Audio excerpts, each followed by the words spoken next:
Hey guys, Tex here. Welcome back. It's been a while. If you've been following this new series, we're working our way through the inner solar system trying to get out to Mars. We are currently in the XR2 Raven Star, our favorite spacecraft to fly.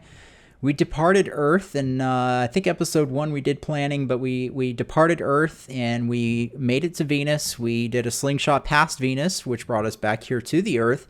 We are in the process of slingshotting the Earth, and that's going to take us out to Mars. So, without further ado, let's go ahead and get started with the video. All right, guys, so here we are in the cockpit. I want to take a look here. We have 262 days on this interval timer that I meant to start when we encountered Venus. I forgot, and I don't even know how many days went by. But I will remember to start this interval timer here now that we are slingshotting past the Earth. Our total mission elapsed time is at 464 days. We have plenty of fuel on board, so we should be more than okay. We can do an aero capture maneuver at Mars to hopefully scrub our escape velocity anyways. And then we're planning to rendezvous with the fuel service station, which is a space station that I placed in orbit around Mars. And that will be really, that might be where I wrap the series up, depending on how much time I have. But otherwise, if we have time, maybe we'll look at landing on the surface of Mars.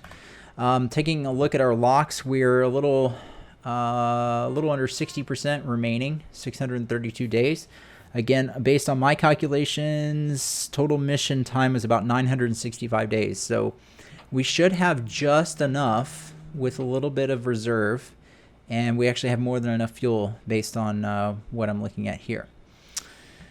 So let's get back into the glass cockpit and we will just watch the Earth drift away from us here.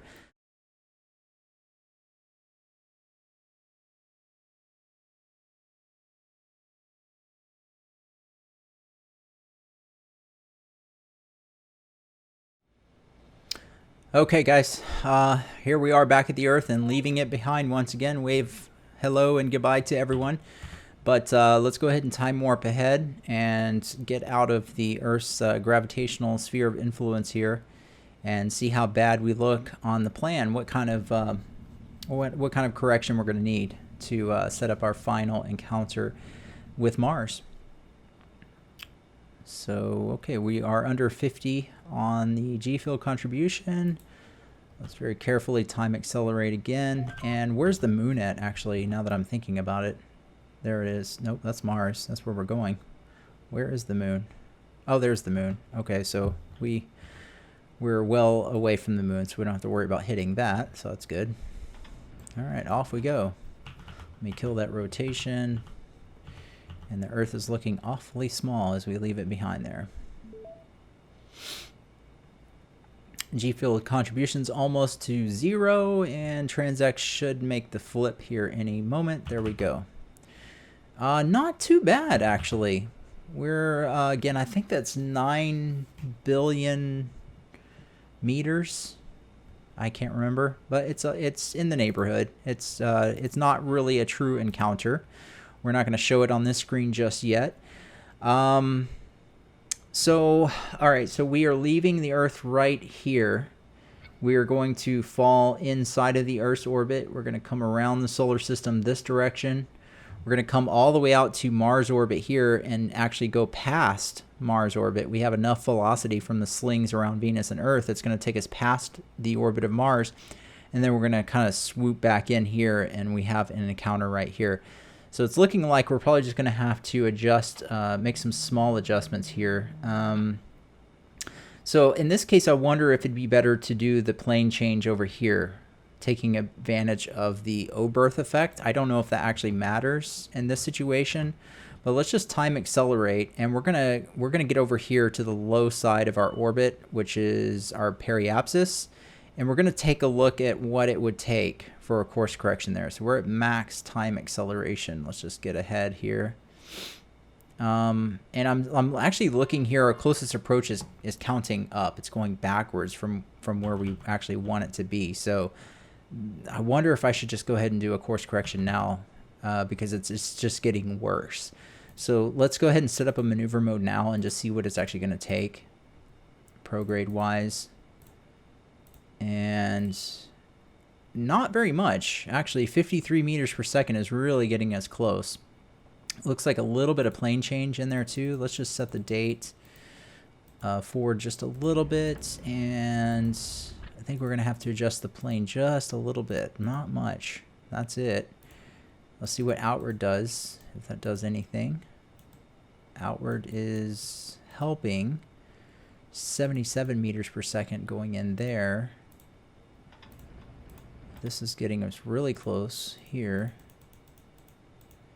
And right there, we have an encounter. Now, the question here is, since we want to rendezvous with the space station that's orbiting Mars, I wonder if I should try to set the inclination to match that. But then the question is how do I do that? And that I don't remember how to do. That's getting really, really complicated.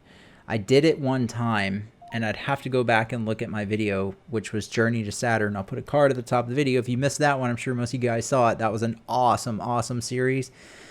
Did some really cool navigation in that one. I'll have to go back and watch that video, but for right now, let's just focus on getting an encounter with Mars. We're not going to get super, super fancy with this. So we can get this better. Inclination is too high, and our closest approach is too high. So let's go and adjust some of these variables here. Super sensitive on the plane. Okay, so really you don't need to adjust the plane change. That was right there. We need to adjust that bit outward and prograde velocity. Okay, that's looking better inclination wise. A little bit of prograde, a little bit of outward again.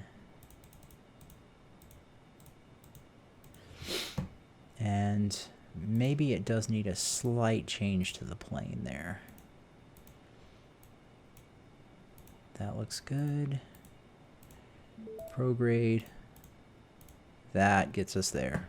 Okay, well, we're basically hitting Mars with this trajectory, which is more than fine right now. We're a long ways away. We're going to be doing another course correction. So let's go ahead and burn this. It's going to take 98 meters per second. That's not much at all. So let's get the vessel situated. We're going to rotate over to the right. Down.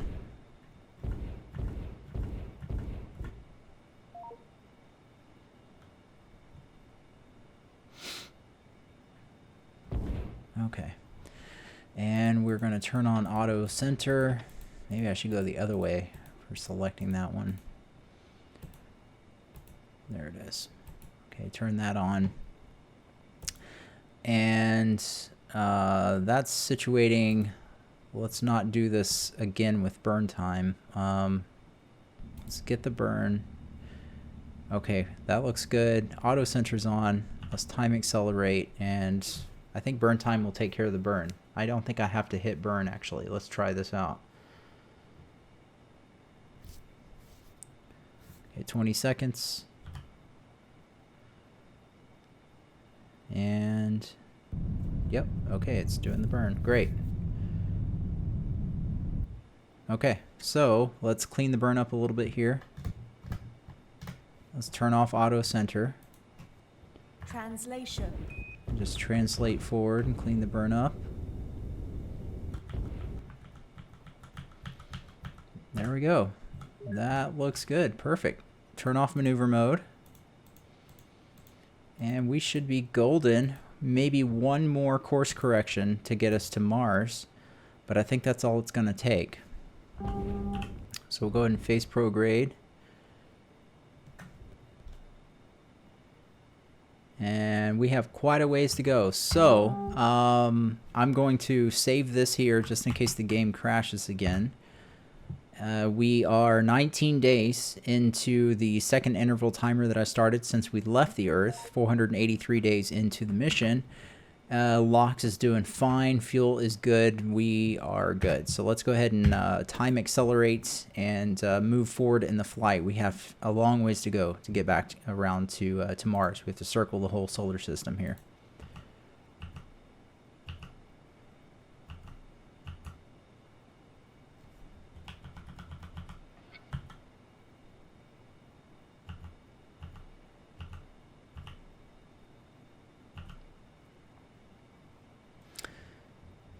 So as we time accelerate here at max speed, you can see how the flight, the arrival here, the encounter at Mars has slipped off quite a bit, even though we had it. So we were literally hitting the planet. That's just kind of the caveat to TransX. It's not super accurate, where interplanetary using the map program, if you saw some of my older videos, is pretty amazing how you can do this with just a single burn. And the challenge in of itself of planning a flight like that navigationally, where you can just do it with a single burn, is pretty cool. It's pretty cool. But obviously, I'm very rusty, so you know, trying to do something that advanced right now is probably a little over the top. But I'm pretty happy with the way this flight is going so far.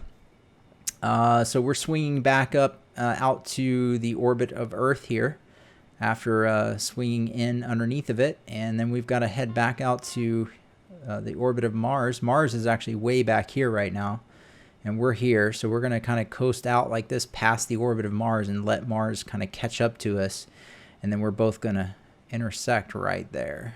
So we still have a reasonably close encounter. We're well in the neighborhood, so looks like this is probably going to hold pretty well.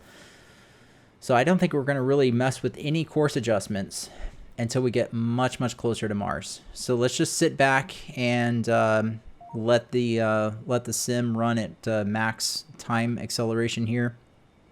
We'll get to Mars, encounter Mars, and then I think we're going to wrap this episode up here, and we're going to pick up the next episode with the Mars capture, and then rendezvousing with the space station.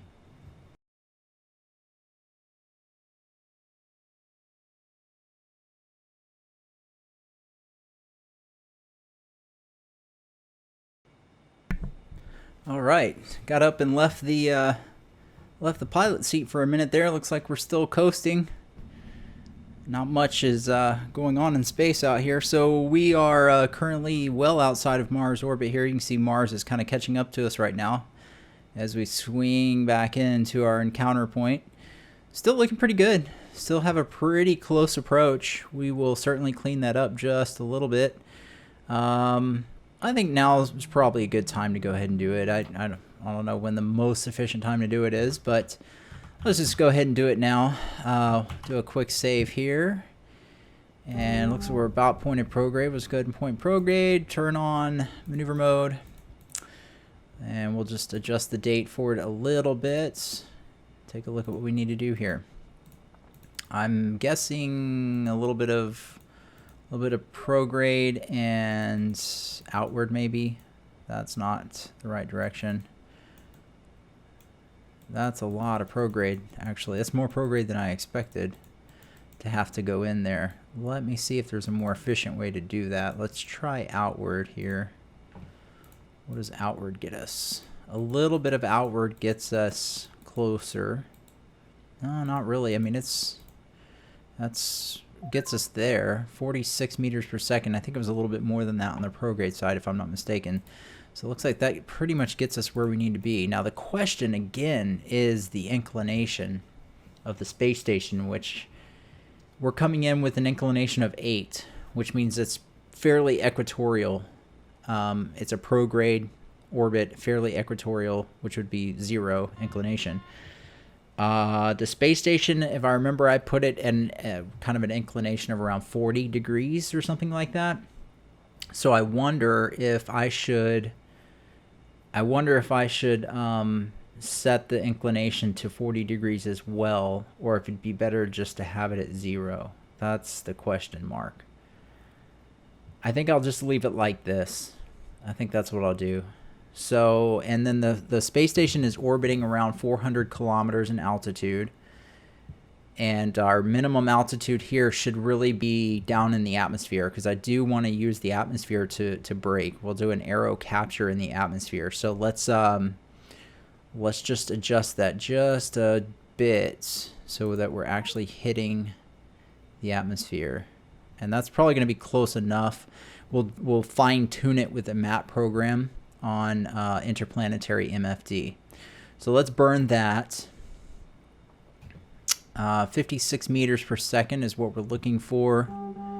Rotation. So we'll get the vessel pointed the right direction, about 100 seconds out from the burn. Looks like it's mostly all outward velocity we put in here. Okay, let's turn on auto center. And burn time. We will get the burn data. Okay, time to ignition 60 seconds. Vessel is situated, ready for the burn. 5, 4, 3, 2, 1, and burn. Okay, let's finish the burn. Translation. Clean that up with a little bit of translation.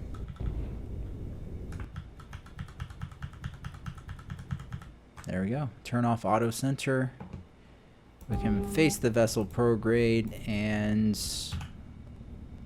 let's see how close it holds here. Let's turn off maneuver mode. Alright, so we are actually hitting Mars with our current trajectory. I think that will change as we get closer. So let's save this state and let's time accelerate, and we're going to get to Mars encounter, and then we're going to end this episode here. And then of course we will pick it up in the next one with our aero capture maneuver and hopefully safely in orbit around Mars. So let's time accelerate. So Mars should be to our left. There it is back there. Yeah, to our left and behind us. You can see it's behind us here, so it's kind of catching up to us right now.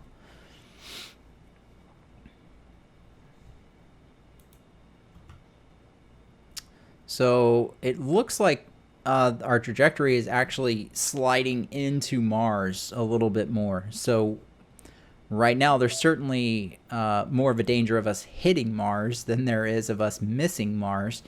We will make a quick adjustment here shortly. I guess we can go ahead and do that now before we end this part. We'll use interplanetary MFD. Let's do it over here. We'll use the map program to fine-tune that, and I think it will work pretty well. Let's see if we do. Do I do target Mars or reference Mars? I think I do reference Mars. Yeah, so our periapsis is 248 kilometers underneath the surface of Mars. If I remember right, for an aero capture maneuver, we probably want our periapsis down around 20 kilometers above the surface because Mars' atmosphere is so thin. Rotation. So let's see. What do we need to do? I bet it's going to be outward or inward. Inward's doing it.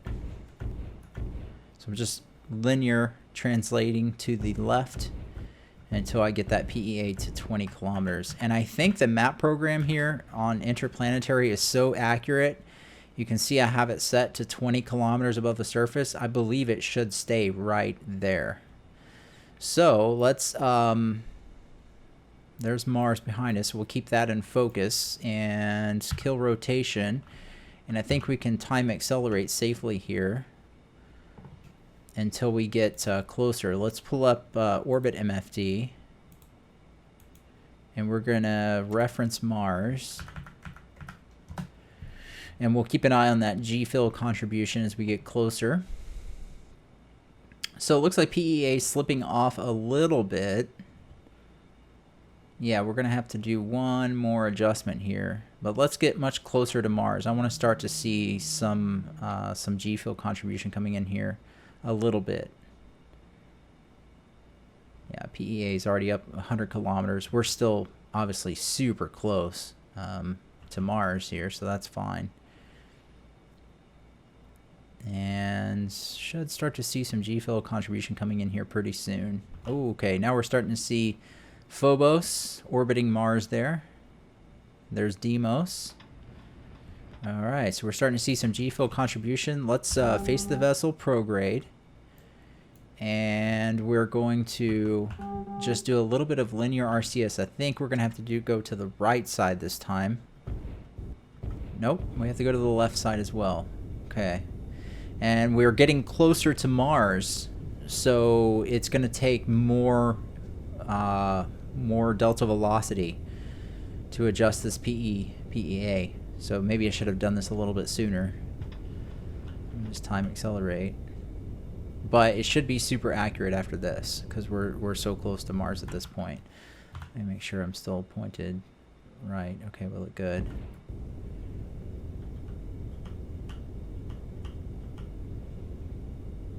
And I think 20 kilometers is right. I don't want to burn up either. So we'll go with that right there. Okay. So we are almost there, guys. Let me just time accelerate a little bit further here. We'll get a little bit closer before we end this part. Watching periapsis, it's holding pretty closely. Whoa, we're getting really close now. G-field contribution is just about 50, and there we go. All right, so you can see our velocity vector taking us right by Mars right there. So let's get the vessel pointed prograde relative to Mars now. I think I'm pretty happy with the periapsis where it is. I don't think we're going to have to adjust that any further. We're done with TransX. We are here. So now it becomes a question of how we can rendezvous. Look how small the sun is out here compared to when we were at Venus. That's pretty cool. Now it becomes a question of how we can rendezvous with that space station. It would be really nice if we could do it a direct encounter, but I think it's too late to do that. Let me just play with this real quick before we leave here. Let's try to target the space station. Uh-oh.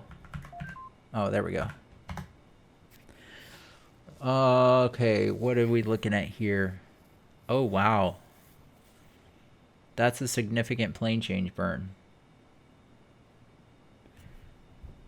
So, holy cow. So we're looking at, if I'm reading this right, we're looking at a minimum of 1,700 meters per second. Is that meters per second, guys? I think it is. How much delta V do we have left? Burn time. Well, we have plenty. We have plenty of delta V, but boy, if that's what it's going to take, I wonder if what we should do is do an aero capture in the atmosphere of Mars, but leave our orbit very elliptical. Leave a very elliptical orbit so we have a really high apoapsis. Coast out to apoapsis, which will take us further away from Mars. Do a plane change out there. The problem is the node needs to be at apoapsis. So how do we time that? That's the tricky part. That might be why it's so high here. So yeah, this is going to be kind of really crappy in terms of fuel usage. We have the fuel to do the maneuver, but I was hoping it wasn't going to be quite that bad. So I guess right now we're just going to have to coast into Mars and see where we stand. But as of right now, that's where we are, guys.